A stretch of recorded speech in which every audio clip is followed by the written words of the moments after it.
Well, joining us now in studio is political analyst Dr. Hoze Riruako. Good evening, sir, and welcome. Good evening, and thank you for giving me a chance to interact with the nation. Indeed.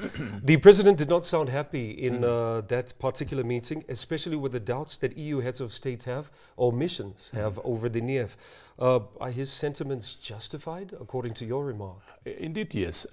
You see, we are now independent for 28 years. And if you look at the protracted colonialism that took place in this country was over a period of 72 years, where the great chunk of the population was completely disenfranchised. Land taken from them, the wealth reserved only in the hands of the few minority. And then we gain our independence. And when we gain our independence, not that much have been forthcoming from some of the same people who colonized us for all these years.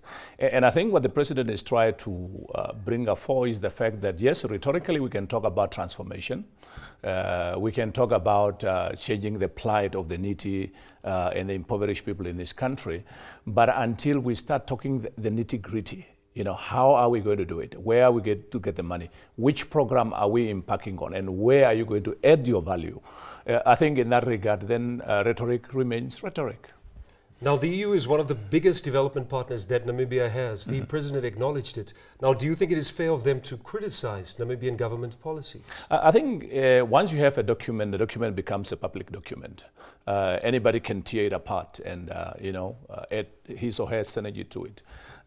Anybody, European included, they have the right to go through the program, scrutinize it, synthesize it, it's fine. But at the end of the day, what we are more interested in is what are you bringing to the equation? Yes, you query the program. Where do we need to improve? And what can you do for us to live up to our expectation? We have our NDPs, our development plan. We have our Vision 2030. Now, everything that we do is synchronized to those documents.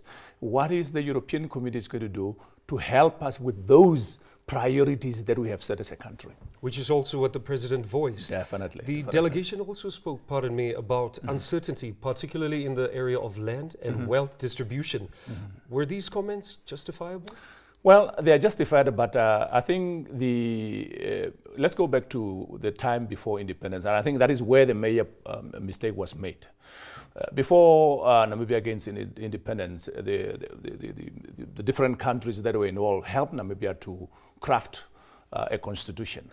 But the biggest thing that they safeguarded in that constitution was the land. And if you know the biggest drive for every political party in this country was based on the basis of land. Land is the basis of all wealth. And that is the one thing that they make sure that you can amend all the articles within the provisions of the Constitution, but you can't touch that one. So they have created that problem. And if we've seen in our neighboring Zimbabwe, for instance, the Land Council Conference, same thing, money were promised, money never showed up, and then, of course, we have seen the problems that we have seen there. Interesting. And finally, do you think the government is moving fast enough in the areas of land and wealth redistribution? Well, when it comes to the issue of land, the government's hands are tight, like I said.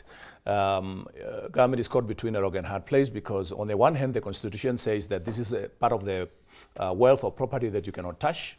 You are left with a willing seller, willing buyer phenomena. And you have seen where some of these prices have been inflated to such an extent that it becomes out of reach of anybody. And I think this is where the European and others can bring their money to help us get this money. And then the other thing also, the Namibians themselves, the small group that has access to land that have not changed prior to independence, I think they owe the Namibian a positive gesture where they can meet the government halfway and say that let's give you some of this land for you to resettle or to sell to the Namibian people. But now when you come to the issue of wealth distribution, that is something that has been skewed in Namibia. That has, we have not done or have some great stride on that one. The gap between the haves and the have-not is still widening. What happened is that right after independence, there are very few politically well-connected individuals were able to amass and amalgamate some massive resources.